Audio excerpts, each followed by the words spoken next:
Also breaking at 5, student leaders, this is at Emerson College here, they have voted no confidence in the school's president. Now, this comes days after more than 100 students were arrested at a pro-Palestinian encampment. Now, earlier this week, Boston police, they broke up their encampment and removed all of their tents. And this is just one of those pro-Palestinian protests that have been popping up at campuses not only in Boston, but across the country. NBC 10's Carla Rojo joining us live from Emerson with an update here. Carla?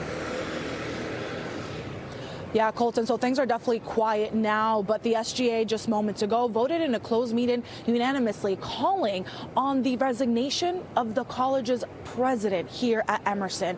Now they're also denouncing the way that police acted during these protests, saying that they acted violently and unnecessarily against all of these people.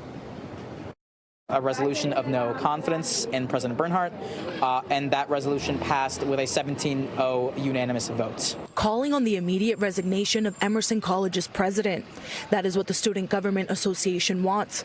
This comes after the arrest of 118 people at an encampment on campus during a pro-Palestine protest earlier this week. He has routinely sent out insensitive emails that have not only not portrayed the facts accurately, but also failed to express empathy and failed to support the students that have been traumatized and affected by these events. According to the Boston police report, officers asked people to leave the area of Boylston Place multiple times in violation of a city order, stating that many didn't leave.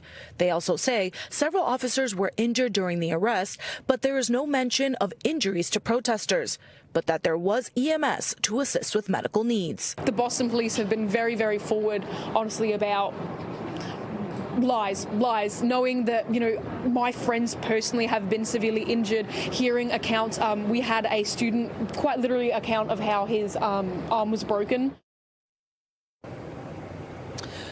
Throughout the day, Emerson says that they did provide support services to their community. We did reach out to them for comment regarding this no confidence vote, but have not heard back. Now the next steps with this resolution will be going to the Board of Trustees, who will make a final decision. Reporting live in Boston, Carla Rojo, NBC 10 Boston. All right, Carla, at Northeastern University, an encampment grew on campus yesterday, and at this hour, protesters do remain in their tents as police monitor the ongoing situation. NBC 10's John Maroney picking up our team coverage from Northeastern.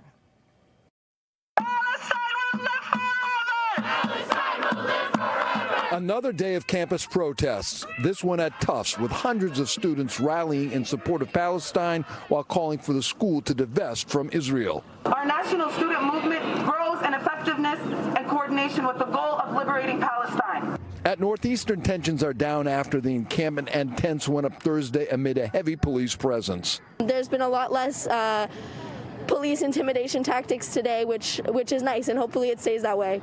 The protesters seem to be settling in for the long haul, making signs and setting up food tables. Their demands: they want NU to disclose ties to Israeli institutions involved with the war in Gaza and divest from them. And at a bare minimum, we'd like Northeastern to denounce the genocide that's happening in Gaza. The only way for this war to end is if the hostages are returned home. We're missing 134 of our friends and families. Members of the Jewish community say the protesters will never get the university to fully disclose its financial ties to Israel. And them sitting here just instills fear in us and instills fear in every Jewish student that's been on this campus, that went home for Passover, everything.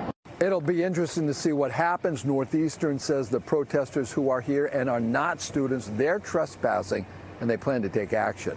In Boston, John Maroney, NBC 10 Boston.